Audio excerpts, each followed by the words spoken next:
Welcome to Tenor Tech, where I solve the problems you didn't even know you had. You start by getting the facts. Confirm your target blood pressure and the exact medications and doses you take.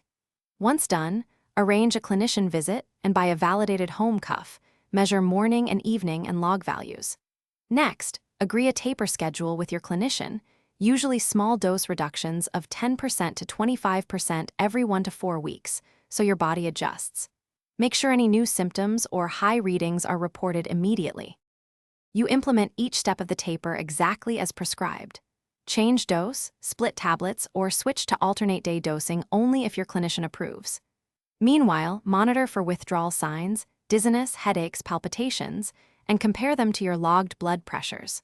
Also, reinforce lifestyle measures.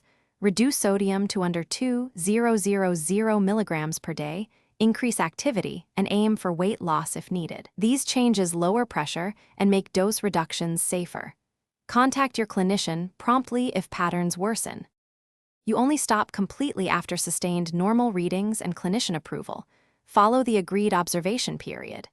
If your blood pressure increases by more than 20/10 millimeters of mercury, or you develop concerning symptoms, resume the previous dose and contact your clinician right away. Make sure you have an emergency plan, who to call, when to go to urgent care, and continue regular BP checks plus long-term lifestyle changes. This keeps you safe and reduces. Thanks for watching. Subscribe to keep your life in tune.